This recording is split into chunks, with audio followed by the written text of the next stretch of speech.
Hello and welcome to the WARC Podcast. Yes, we are back for a new year and with fancy new music to boot. But our agenda is unchanged, to bring you the key insights on the world's most essential marketing effectiveness topics. My name's Alex Brownsell and I'm the head of content for WARC Media. Now, late last year, you may have seen lots of headlines about accelerating growth in the global advertising market. And you might have felt slightly confused given all the challenges we're seeing in the rest of the economy, not to mention the pressures that many marketers will be feeling when it comes to their own ad budgets. So what goes? A new global ad trends report from WARC Media investigates media's new normal and how the advertising market has fundamentally changed over the last few years. Now, I'd have a heck of a job trying to explain this by myself, but thankfully for you all, I'm joined by two experts who can shine a light on all the key trends in advertising investment. Firstly, welcome to Kate Scott Dawkins, Global President of Business Intelligence at WPP Media and lead author of WPP Media's This Year, Next Year report. Also with us is James McDonald, WARC's very own Director of Data, Intelligence and Forecasting. But before we get started, here's a quick word from our sponsor. If you're listening to this podcast, you'll know that WARC is the home of leading effectiveness thinking.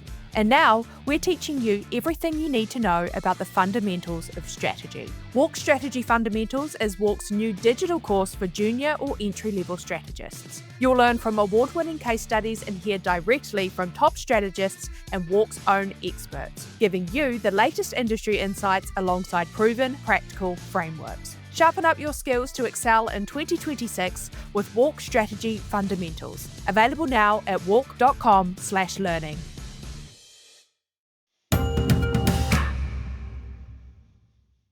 Welcome back. You're both regular podcast guests, so it's great to have you with us. You both released forecast numbers just a few weeks ago. What do those forecasts tell us about the health of the ad market? Kate, can you get us started? Yeah, well, pretty robust, and our expectation is an upgrade now from our June forecast. So we had predicted 6% global growth in June, and now we're at 8.8%. So it feels like a big jump, but that's primarily a result of the tariffs that were announced in April and the sort of effect we anticipated at the time that those would have, given what we knew on the global economy. The effects of those have been reduced through a number of actions by the U.S. administration, retailers, manufacturers, consumers, all of that. We're actually not a million miles away from where we were last December, where we were 7.7% growth for the year. So there is still a boost coming mainly from the tech and the advances within AI across the entire economy and advertising in particular. But yeah, that's the big headline is certainly an upgrade from where we were earlier in the year. Was there much of an effect over the course? We've sort of been, several months now on from those announcements of those tariffs. Was there an effect, particularly on advertising spend, do you think, a negative effect? I think we saw shifts for sure, more so than an industry-wide kind of pullback or decrease, if we can talk about it that way. So you might have had Chinese overseas ad sellers, particularly that were very invested in the U.S. market, looking at where to expand outside of that market. So we saw better than expected growth in places like Brazil, for instance, pieces of Southeast Asia, Europe. So there were impacts. But more so, I think, shifting rather than pullback is what we saw. And a lot of the tariffs were reduced in terms of number or percentage.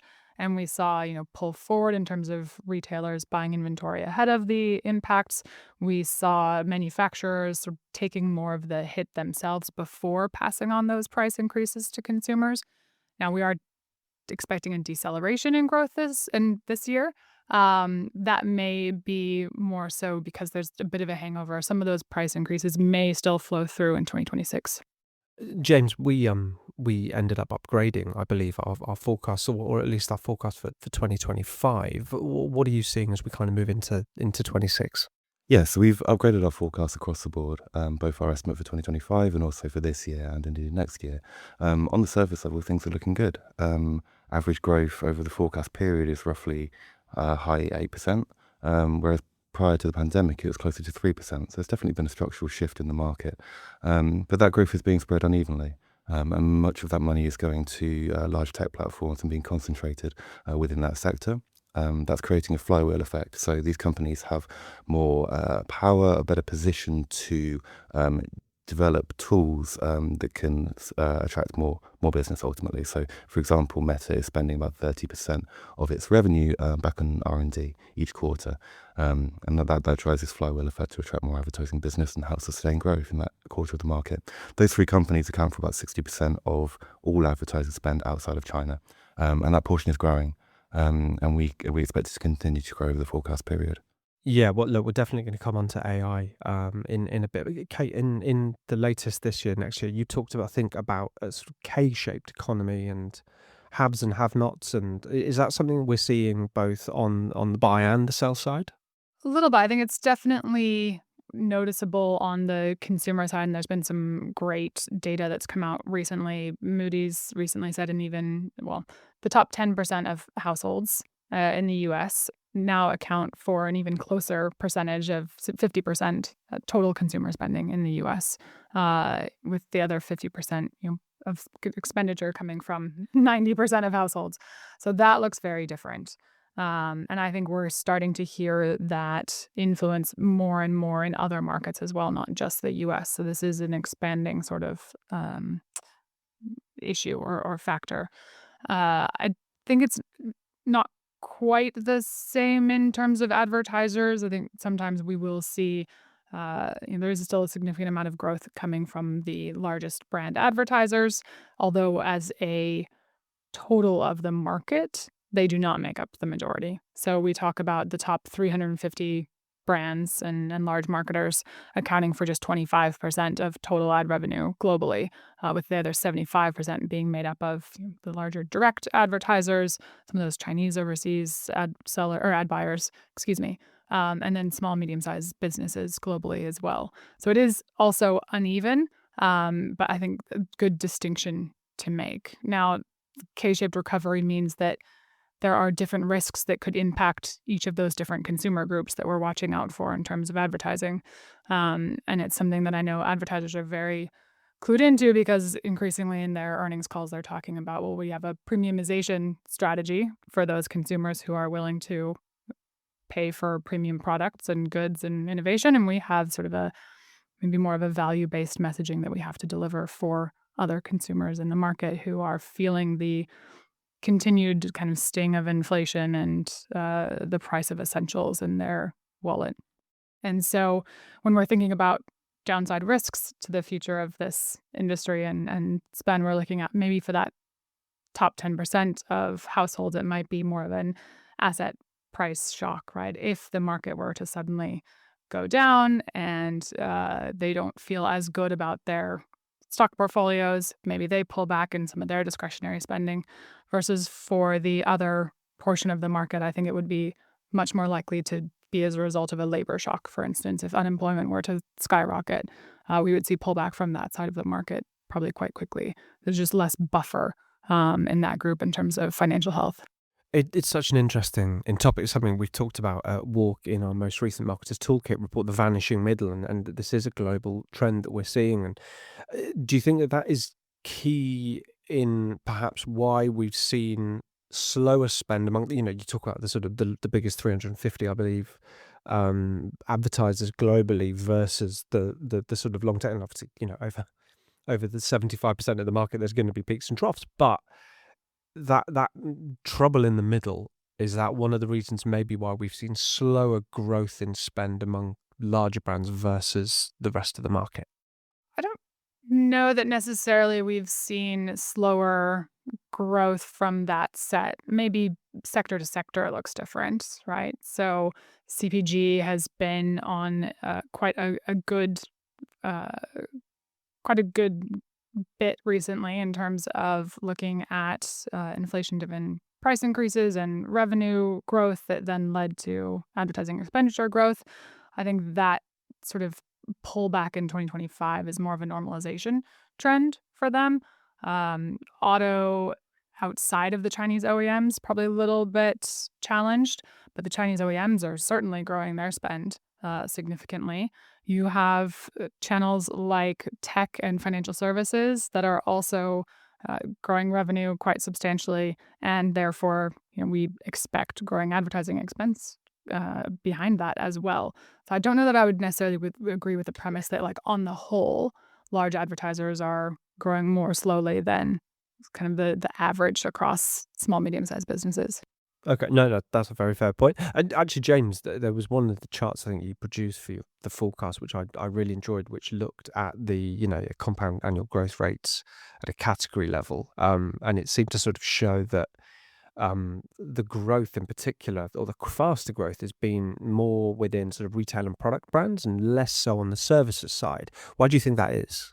Well, I think a lot of it is to do with digital penetration in those marketing budgets. We see categories like clothing and accessories, for example, about 80% digital now, heavily reliant on retail networks to move product. But it's interesting because I think even though these categories are kind of leaning into performance, as they have to, almost innately, to Kate's point, pricing power is still very important in that scenario. So the power of the brand controls the elasticity of the pricing, the ability to charge more for that product as well. So it's a combination, I think, of being more digitally available, having more inventory available to consumers, but also the power of the brand being able to charge more for the product. You mentioned, there's certain categories that you called out, in clothing and accessories was one where we've seen a really rapid acceleration of growth in advertising spend, but where that money is going is quite interesting, is it? Because it's not necessarily going where it would have gone 10 years ago. Quite, yes. The clothing sector would rely perhaps traditionally on magazines or out of home. Still a core part of the mix, depending on, particularly for the luxury clothing sector. But yes, being visible online in social environments, social commerce environments, and of course in retail environments is really core to strategy at the moment. Just across categories, I mean, we obviously see varying degrees of growth and over the last kind of 5 years, but generally speaking, the growth rates that we're seeing are significantly in excess of what we're seeing in terms of changes of consumer spending power. It was one of the topics that we address in the report, and industry analyst Ian Whitaker suggested that budget setting in a brand has become more closely aligned with core profitability rather than what consumers are doing. Kate, do you agree with that assessment, that actually the way that brands now set their paid media budgets isn't closely pegged to what they're seeing at a consumer level, that there are other sort of drivers to that decision making? And that's always been the case. I don't think that's necessarily new, right? Advertising is bought by businesses. And so when we're looking at where the trends are, what we should expect, ultimately we're watching business trends and business results. We look at things like new business formations to track the prevalence and the kind of rate of what Schumpeter's described as creative destruction. We've noted, and my predecessor, Brian Wazer, before me, that tends to be a very good leading indicator of where business growth will go. In the US, we've seen elevated levels of new business applications over the last several years. It has remained high.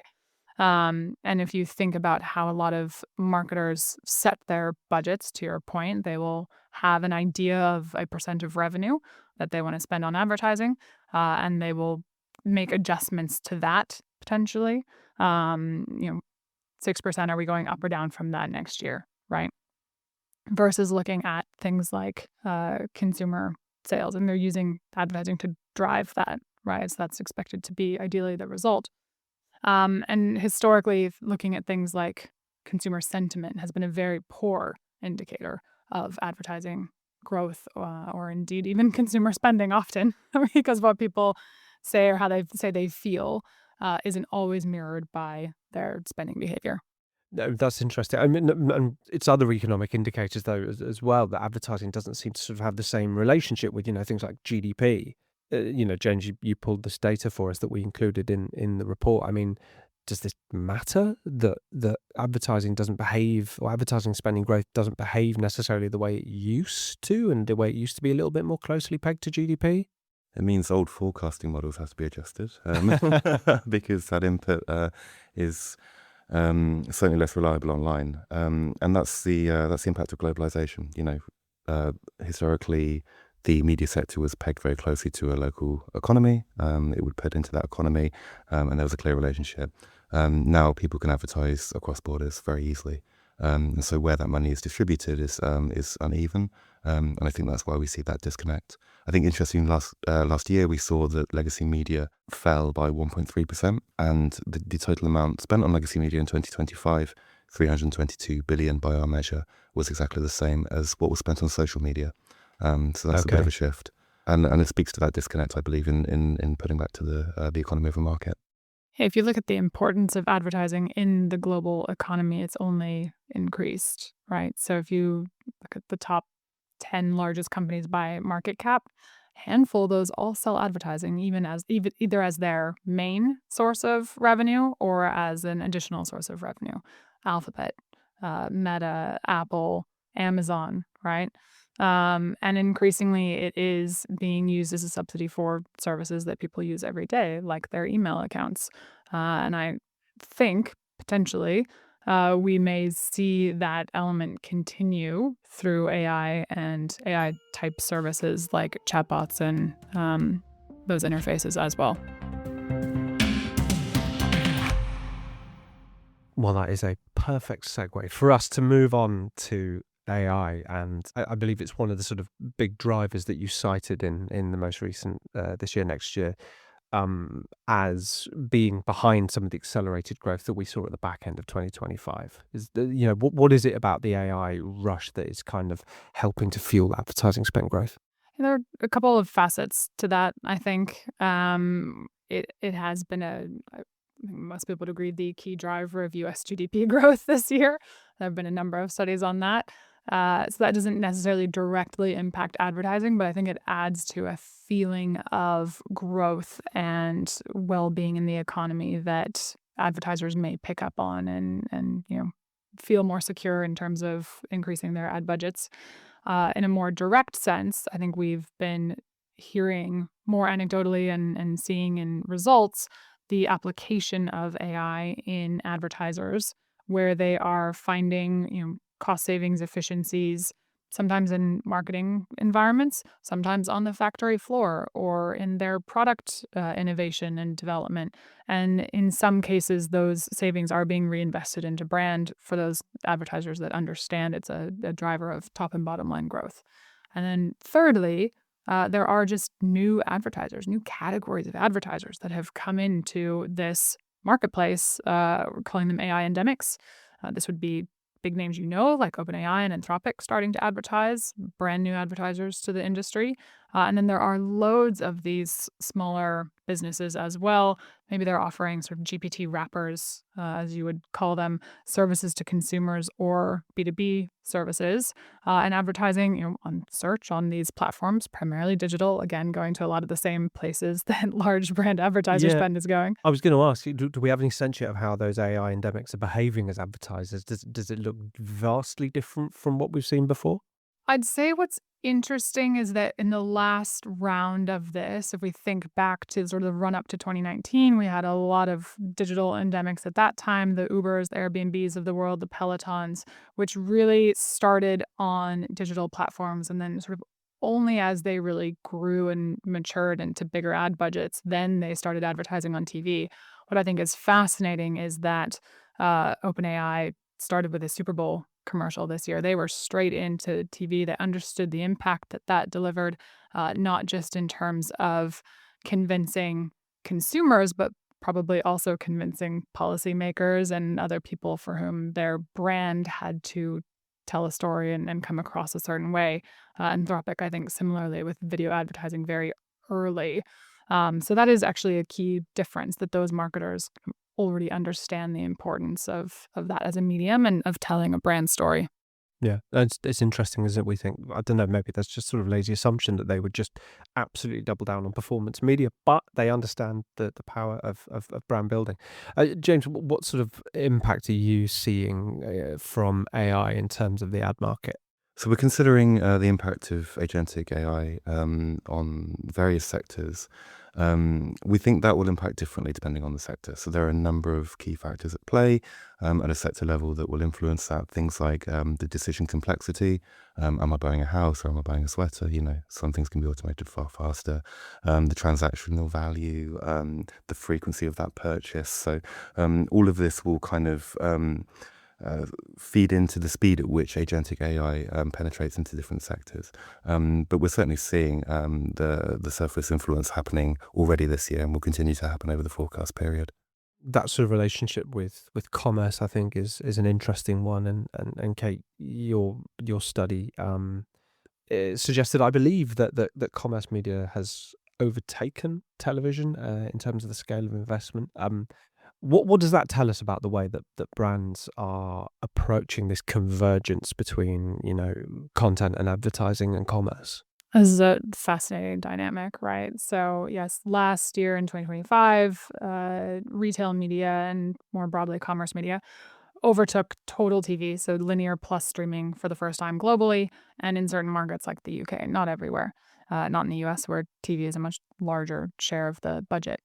And that share has been shifting in that direction, right? So from content and in some cases TV into commerce, there was a lot of attraction in terms of the ability to tie media exposure to ultimate purchase. What's fascinating is that I think commerce is now at risk from cannibalization from intelligence and AI as those consumer journeys start to shift. Now, we don't know how quickly that's going to happen. To your point, there needs to be a lot of trust infrastructure that goes along with that. But we see it as entirely possible that if those journeys are starting within chat experiences, that may mean that fewer people are visiting retailer sites, which is where they then, some of them will still sell their data and get media revenue from off-site inventory or connections to CTV potentially. But that on-site revenue, I think, is going to be increasingly at risk if people aren't visiting those sites to purchase items, if they're just offering their inventory on chatbots. And that's exactly why we've seen Amazon sort of push back against that. They have a big enough share of search start that they don't need the incremental sales, we would say, from these AI platforms. And so they've really locked down the ability for sites like Perplexity to purchase their inventory. Yeah, I mean, it makes sense, if you're making that much revenue from advertising and it's obviously a profitable source of revenue. Yeah, it feels sort of potentially an error to kind of hand that over to the LLMs. I mean, and, what would be in it, I think, for a Walmart or a company like that has built a sort of sizable retail media network to kind of hand the keys over to a Perplexity.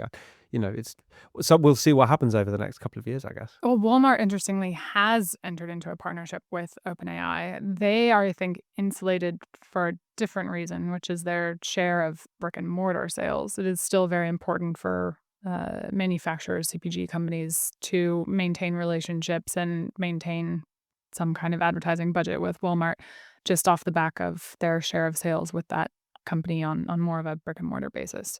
So it's more the Etsy's and the sort of middle, maybe eBay's, those kind of what we would call the messy middle of retail media that are probably at risk, and probably also where we're going to see consolidation this year, which is a major theme across TV, print, commerce, pretty much everyone in 2026, I think. If this does then progress down that particular path where consumers do start using AI tools, and agentic tools to buy for them, to shop on their behalf, what does that mean then for advertising spend? Because at the moment, the sort of the AI search market from an advertising standpoint, I believe is insignificant. I think you've said so. Is 2026 the year that changes, or are we probably still kind of early days? Early days, and it changes though, right? I mean, Google is at the forefront of this market. They have a pretty decent share of search advertising revenue, and they are definitely, pushing into things like AI mode and AI overviews, experimenting with ads, at least in AI overviews. We don't know exactly to the other properties in terms of Gemini and when that's going to happen, at least when we're recording this.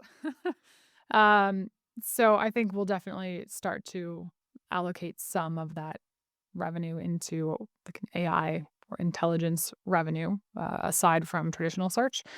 It's a little more unclear when we might have other significant revenue from different players. Perplexity is, again, kind of too small to measure in 2025. When, if and when, but mostly when OpenAI, I think, enters the advertising services market, then that'll be another shift. Although I don't think people should expect for that to be massive straight away. If you look at someone like a Netflix that for a long time said, we're not going to do advertising and then got into advertising, it's a bit of a slow ramp, right? So we're not going to see it day one. OpenAI says, now we sell ads, and all of a sudden there's a bunch of revenue that goes that direction. It's going to take a bit of time to build those advertiser relationships, to build the tech. I expect they're probably already working on that, but yeah, it's going to be a bit of a ramp. James, I guess we're going to be keeping a close eye on revenue for Google search, for instance, and how that performs over the course of 26, and what that maybe tells us about what advertisers are viewing about the changing web discovery and how AI works and how AI is becoming a part of consumer journeys. Yes, indeed. We closely watch Alphabet for many reasons, given their influence in the market. I think one of the interesting things that I always track within Alphabet's financial reporting is their Google Display Network. Obviously, a really nice bellwether for the open web, and that section of the market has been declining in recent years. So I think that really serves to pronounce the shift from open web advertising to this new AI agentic world. Let's move on to looking at 2026 beyond AI, if we can. Well, not necessarily beyond AI, but it's penciled in, I believe, in your forecasts to be quite a big one, particularly in the US. We've got the midterms, we've got the FIFA Men's World Cup coming up. What were you expecting the impact of those events, those drivers to be, and which maybe parts of the ecosystem stand to benefit the most? Yeah, so we have 9.1% growth for the ad market this year. That pushes it to about $1.3 trillion. Kate and I measure the market differently in that regard. We include political spend and sporting spend for things like the Olympics and football as well. So that kind of causes a cyclical effect in the growth rates in our data. This is the largest format World Cup there has ever been. There are going to be a lot of games. A lot, yeah. And we're going to be hearing the word soccer a lot as well, which is going to irk a lot of people in the UK. Yeah, But beyond that, spreading the tournament across Canada, the whole of North America stands to benefit. For example, out of home, in travel environments and airports, as well as in the stadium themselves. TV obviously is a big beneficiary from the tournament. In the UK, when we see major tournaments happening, that lifts spend by 2 to 3 percentage points in a quarter. The time zone is slightly unfavourable, especially if you're Scottish. I think some of the games are at 2 a.m, but we still expect a windfall in the UK market from the tournament this year. Yeah, Kate, are you expecting, well, we're talking about the World Cup, but generally those sort of tentpole events next year to have a particular sort of, tailwind effect for the ad market in the US?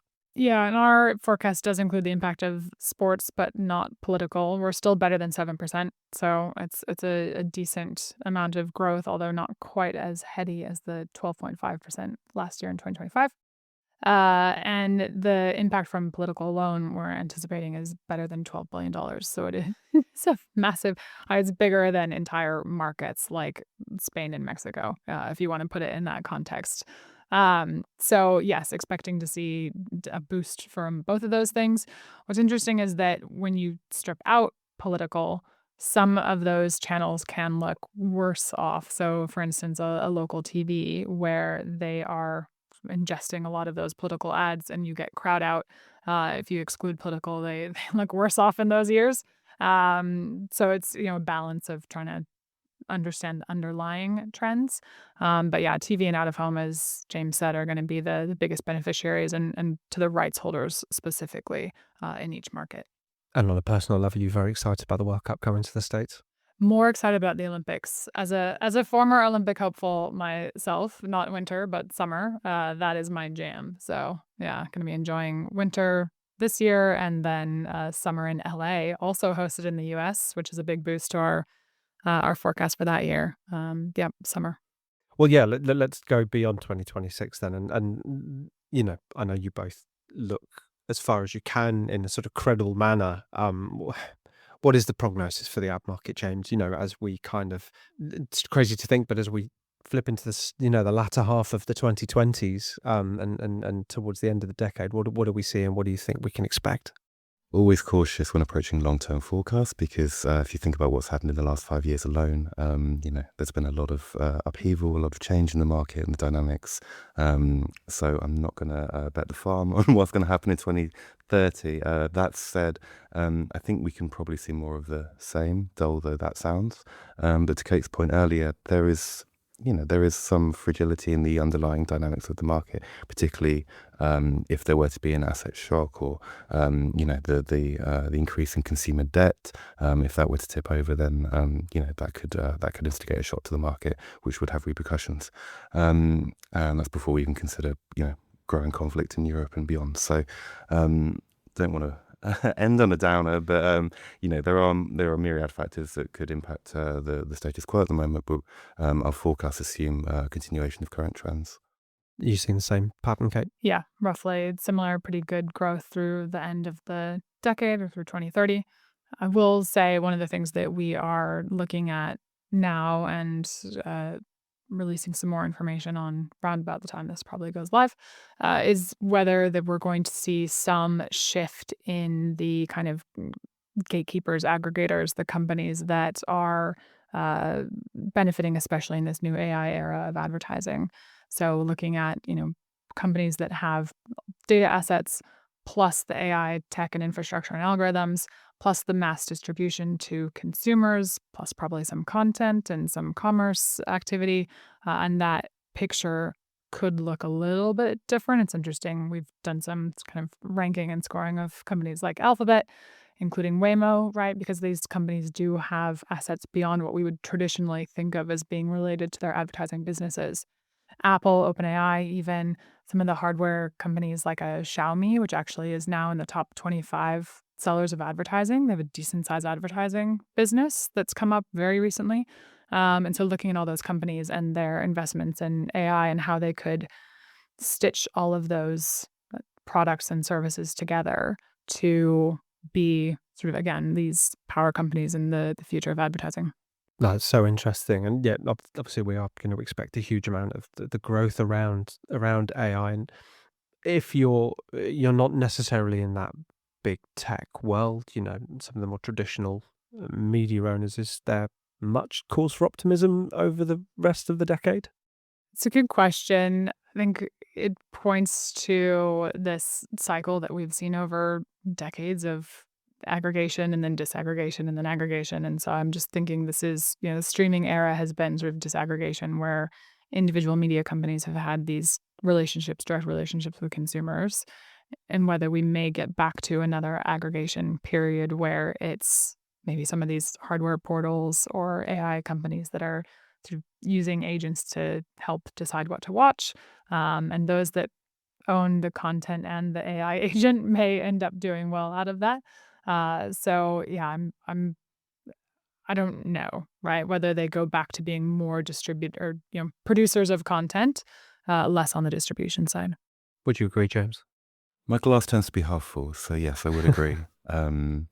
These businesses will continue to evolve. The rules of engagement will continue to change, but I think there's always hope. There's positive words to end today's podcast. I'm afraid that's all we have time for. Thank you to Kate and to James. WARC Media subscribers can go and read the full global ad trends report and our latest forecast figures on the WARC.com website, while an interactive summary of this year and next year is available to view on the WPB Media website. If you've enjoyed today's episode, please be sure to like and to follow the WARC Podcast on your favourite podcasting platform. And if you really liked it, why not go and leave us a review? Until next time, thanks for listening.